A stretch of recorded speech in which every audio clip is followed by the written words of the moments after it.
नमस्कार दोस्तों, आज मैं आपको जो कहानी सुनाने वाला हूँ वो बहुत ही फ़ेमस कहानी है। ये जो कहानी है वो मैं हमें बहुत कुछ सिखाती है, तो मैंने सोचा कि इसके पीछे मतलब हम ये बहुत कुछ सीख सकते हैं, इसलिए आपके सामने ये रखने की कोशिश कर रहा हूँ। ये ऐसी जो सामाजिक कहानियाँ होती है जिसमें बहुत सारा अर्थ छुपा होता है या फिर जिसे हम बोध कथा भी कह सकते हैं। तो ये कहानियाँ अलग अलग मुझे लगता है कि जगह पर अलग अलग तरीके से सुनाई जाती है। तो मैंने ऐसी सुनी थी कि एक लड़का था, नौजवान था, उसका कोई भी नहीं था। और उसका क्या हुआ था कि उसको उस गांव के जो मुंशी था उसने बहुत मतलब उसका सारी ज़मीन उसकी हड़प ली थी और बहुत सारा कर्ज़ा उसके सर पर डाल दिया था उसको फंसा कर। और उसके पिताजी भी उसी टेंशन में चले गए और वो सारा कर्ज़ा अब इस लड़के के सर पर था।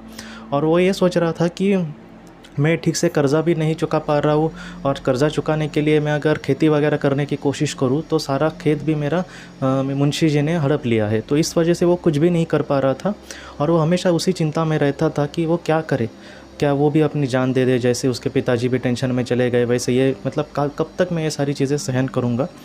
तो एक बार वो जब सोया था और बहुत ही चिंता में था, तो भगवान को उसकी दया आई और भगवान ने उसको सपने में ये कहा कि कल सुबह तुम जितना भी मतलब ज़मीन पर चलोगे या फिर तुम भागोगे वो सारी ज़मीन मैं तुम्हें दे दूँगा। बाद में तुम मतलब ठीक से मतलब मेहनत करके उस मुंशी का जो भी कर्ज़ा है वो उसे फिर से दे देना। तो ये बात इतनी सच्ची थी दोस्तों उसके सामने हुई कि उसको पूरा यकीन था कि हाँ, ईश्वर ज़रूर देंगे। लेकिन फिर भी हर एक इंसान के मन में थोड़ा सा तो संदेह आ ही जाता है। तो वैसे भी उस इंसान के साथ हुआ। लेकिन सब जब वो सुबह उठा और उसने तैयारी वगैरह की कि ईश्वर ने कहा है तो सच होगा। लेकिन जब वो घर के बाहर आ गया तब उसको मतलब लगा कि नहीं, ये मेरा ऐसा ही रोज़ का सपना होगा या फिर ऐसा थोड़ी हो सकता है। ये बाद में उसका मन ही उसके संदेह करने लगा।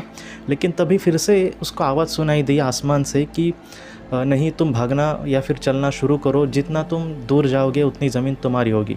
तो ये सुनकर उसको और ज़्यादा कॉन्फिडेंस आया और उसे लगा कि हाँ, मैं ये सारी चीज़ें अच्छे से कर सकता हूँ। और तब से वो ज़ोर ज़ोर से भागना ही शुरू किया उसने कि ज़्यादा से ज़्यादा ज़मीन उसको मिले। और भगवान ने उसको यही कहा था कि पूरा तुम्हारे पास अगर कोई कितना वक्त है तो वो सिर्फ आज का दिन है, आज के दिन में ही तुम्हें ज़्यादा से ज़्यादा कुछ करने की कोशिश करनी होगी। वो भागते गया, बीच में चलता था, भागता था, बीच में चलता था। धीरे धीरे वो थक गया और दोपहर हो गई। उसने कुछ भी नहीं खाया था, कुछ पानी भी नहीं पिया था। तो ईश्वर ने कहा कि तुम अब रुक जाओ, तुम थक गए हो। तुमने अब तक जितनी ज़मीन मतलब तुम्हारे पुश्तों की भी इतनी बड़ी बड़ी जो जायदाद नहीं, ज़मीन वगैरह नहीं थी, उससे बहुत मतलब उससे 100 गुना भी ज़्यादा तुम्हें अब ज़मीन मिल गई है जितना तुम चला है। तो इस वजह से तुम अब रुक जाओ, अब आराम करो और तुम अपने घर पे जाओ। ये सारी ज़मीन अब तुम्हारी हो गई है, मैं तुम्हारे हवाले ये सारी चीज़ें करता हूँ, सारी ज़मीन करता हूँ। लेकिन इस लड़के ने कहा कि नहीं ईश्वर, मैंने अपने जीवन में बहुत गरीबी देखी है, मैं और कुछ ज़मीन मुझे चाहिए, तो मैं चलता हूँ, कोई बात नहीं, मैं थका नहीं हूँ। तो ईश्वर ने कहा कि जैसी तुम्हारी मर्ज़ी। तो दोपहर से शाम तक भी वो चलता रहा, लेकिन फिर भी उसका समाधान नहीं हुआ। तो ईश्वर ने कहा कि देखो, तुम बहुत ज़्यादा थक गए हो, क्योंकि अब उसके मतलब वो आप सोचो ना, सुबह से शाम तक इतना अगर इंसान भागता गया, एक चलता इंसान तो ठीक है, लेकिन अगर इतना भागे तो वो कहीं ना कहीं थक जाएगा। तो शाम तक वो पूरी तरह से मतलब बहुत ही ज़्यादा थक गया था, एक एक मतलब कदम भी उठाना उसके लिए बहुत मुश्किल हो रहा था। तो ईश्वर ने कहा कि मैं तुम्हें आखिरी बार कह रहा हूँ कि अब ये ठीक नहीं हो रहा, तुम बहुत ज़्यादा थके हो और बहुत ज़्यादा मतलब तुम्हारा पसीना भी बह गया है। इस वजह से तुम्हारे शरीर पर इसका बुरा असर ना पड़े, इस वजह से तुम रुक जाओ। तुम्हें बहुत ज़्यादा ज़मीन मिली है और इस ज़मीन में अगर देखा जाए तो तुम्हारे मतलब 4-5 पुश्तें भी तुम्हारे मतलब आराम से खा सकती है, इतनी बड़ी ज़मीन तुम्हें मिल गई है। लेकिन फिर भी इसका जो मन था वो उस वक्त नहीं भरा। इसने यही सोचा कि आज का दिन ढलते तक मतलब जितना हो सके मैं ज़्यादा से ज़्यादा भागने की कोशिश करता हूँ। और उसने वैसे ही किया दोस्तों, और उसकी मतलब बॉडी पूरी तरह से थक गई थी, लेकिन फिर भी वो भागता रहा, भागता रहा। ईश्वर ने आखिर में भी उससे कहा कि तुम रुक जाओ, तुम अपनी ज़िंदगी बहुत अच्छे जी सकते हो जहाँ तक तुमने अपनी ज़मीन अब तक तुम्हें मिली है।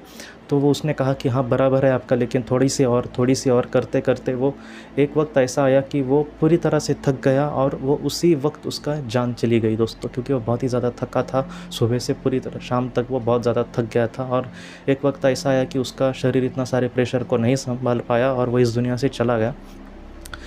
तो ये जो कहानी है दोस्तों, आपने भी बहुत बार सुनी होगी, मैंने भी बहुत बार सुनी है, लेकिन ये बहुत कुछ कहती है दोस्तों। जीवन में हर एक इंसान के साथ बहुत आपने देखा होगा कि कभी कभी बचपन गरीबी में भी गुजरता है या फिर कुछ मजबूरियां में गुजरता है। तब हमें ये लगता है कि बस ये हालत बदल जाए तब मैं खुश होऊंगा, या फिर मुझे यहाँ तक कुछ करना है, उसके बाद तो मुझे कोई प्रॉब्लम नहीं, मैं खुश हो जाऊँगा। लेकिन तब जब वो चीज़, उनका जो सपना होता है एक वक्त का, वो जब पूरा हो जाता है तब फिर से हमारे मन में कुछ आ जाता है कि नहीं, अभी और भी कुछ मुझे चाहिए। देखिए दोस्तों, सपने बड़े होने चाहिए, ठीक है, लेकिन मन में समाधान भी उतना ही अच्छा होना चाहिए, क्योंकि जो आसक्ति है, ये आसक्ति और लालच की ही कहानी है। कभी कभी हमारे पास कुछ भी नहीं होता, लेकिन उससे ज़्यादा कुछ है आज मेरे पास, तो मुझे खुश होना चाहिए। ना कि मतलब कभी कभी कुछ लोग ऐसे भी होते हैं कि उनको सब कुछ मिलने के बाद भी मेरे पुराने दिन कितने बुरे थे, या फिर उस वक्त मैंने बहुत ही दुख झेला है वगैरह, ये ठीक है। लेकिन जहाँ पर हम फ़िलहाल खड़े हैं, वहाँ पर अगर वो पहले से अच्छी चीज़ है या फिर पहले से अच्छे हमारे दिन हैं, तो ऐसे वक्त में हमारे मन में समाधान होना ये बहुत बड़ी चीज़ है दोस्तों। जिसके मन में समाधान होता है ना, वो दुनिया का सबसे बड़ा अमीर होता है दोस्तों। लेकिन जितना हो सके हमें जितना हो सके समाधानी रहने की कोशिश करनी चाहिए। हाँ, कभी कभी कुछ ऐसे पल हमारे होते हैं कि बहुत लोगों को कर्ज़ा होता है, मतलब 10 दिन में फ़ोन आएंगे, उनको बैंक से फ़ोन आएगा। इनकी परिस्थिति ऐसी होती है कि इनका बिज़नेस या फिर इनके नौकरी से वो सारी चीज़ें नहीं कर पाते, ईएमआई वगैरह भर पाते। तो ऐसी टेंशन ठीक है कि उसमें हम टेंशन में रहे, या फिर उसमें ऐसा हम सोचे कि एक बार ये सारा जो कर्ज़ा है वो एक बार निकल जाए। ऐसा वो कहते हैं ना कि उधारी की टोपी हमारे सर से निकल जाए, तो वो ठीक है। लेकिन ऐसा भी वक्त आता है कि जब हमारे सारे कर्ज़े हम मतलब ईश्वर के मदद से या फिर हमारी मेहनत से हम बहुत ही अच्छे से उसको चुका देते हैं, लेकिन फिर भी हमारे मन में कभी कभी समाधान नहीं होता। ये समाधान इसलिए महत्वपूर्ण है दोस्तों, क्योंकि अगर मन में समाधान नहीं हुआ तो रोज़ का जीवन या फिर जो भी खुशियाँ हमारे सामने आती है, वो हम उसको खुशियाँ को भोग नहीं सकते।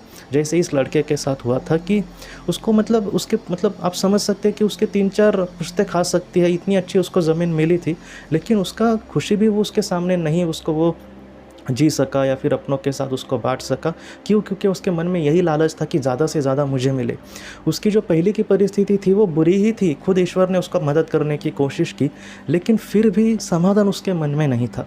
ये जो काल्पनिक कथाएं होती है वो हमें यही सिखाती है कि सिर्फ उस लड़के की कहानी नहीं है, वैसा एक लड़का हमारे हर एक इंसान के मन में होता है जो कभी भी समाधानी नहीं होगा। कभी कभी हमें कुछ चीज़ की ज़रूरत होती है और उससे ज़्यादा हमें कुछ चीज़ मिल जाती है कभी कभी, तो ऐसे वक्त में हमें खुश रहना चाहिए, ना कि ये कि इससे भी ज़्यादा अगर मुझे मिलता तो। क्योंकि हर एक इंसान के मन में ना ऐसा इंसान ज़रूर होता है दोस्तों। इसलिए इस इंसान को हमारे दिल से बाहर निकालने की ज़रूरत है। अगर हमारे पहले के दिन बुरे थे तो आज कम से कम हम अच्छे से खा पी रहे हैं, 1 रुपये का समझो कर्जा नहीं है, तो यही बहुत बड़ी खुशी की बात है दोस्तों। और उस खुशी में ही जीने की हमें कोशिश करनी चाहिए। समाधान अगर मन में रहा दोस्तों तो हमें कोई भी दुखी नहीं कर सकता। और जो आसक्ति है वो ज़्यादा से ज़्यादा देखा गया है कि बुरे ही राह पर लेकर जाएगी, जैसे इस इंसान को लेकर गई। इसलिए आज की जो कहानी है वो हमें बहुत कुछ सिखाती है, जीवन का एक मकसद सिखाती है, या फिर कभी भी हार ना मानना ये भी सिखाती है। लेकिन ये भी सिखाती है दोस्तों कि कभी कभी अच्छे अगर हम कोशिश करने की मतलब एक ट्राई तो करें ना, तो कहीं ना कहीं से हमें मदद भी मिल सकती है। लेकिन हमारे मन में दोस्तों समाधान होना बहुत ज़रूरी है। तो ये कहानी दोस्तों इसलिए मैंने आपके सामने रखने की कोशिश की। आज के इस भाग को लेकर अगर आपके कोई भी सवाल हो तो आप ज़रूर पूछें, जितना हो सके मैं उसका आपको जवाब देने की कोशिश करूँगा। हम अपनी अगली वीडियो में मिलते हैं। आप अपने परिवार का ख्याल रखना। आपका बहुत बहुत धन्यवाद। ज़िंदगी की रोशनी ये संस्था ऐसे लोगों के लिए काम करती है जिन्होंने किसी अपने को खोया है, या फिर जो लोग अपनी ज़िंदगी में बहुत ही ज़्यादा दुखी है। जो लोग इस संस्था से जुड़ते हैं उनको तकरीबन 50 किताबें भेजी जाएगी उनके व्हाट्सएप पर या फिर ईमेल पर। ये किताबें आत्मलोक या फिर मौत के बाद हमारे साथ क्या होता है, इन सारी चीज़ों की आपको पूरी तरह से जानकारी देगी। और इसके साथ साथ आपको एक पास्ट लाइफ रिग्रेशन थेरेपी की ऑडियो भी भेजी जाएगी। इस ऑडियो की मदद से आप घर बैठे अपनी पास्ट लाइफ रिग्रेशन करने की कोशिश कर सकते हो। बहुत लोग पास्ट लाइफ रिग्रेशन थेरेपिस्ट के पास किसी कारण के वश नहीं जा सकते, तो ऐसे लोगों के लिए मदद के लिए ये ऑडियो तैयार की गई है। तो आप ज़रूर इस संस्था से जुड़े। इस संस्था से जुड़ने के लिए सामने जो व्हाट्सएप का नंबर दिया है, आप कृपया उस पर संपर्क करें। आपका बहुत बहुत शुक्रिया।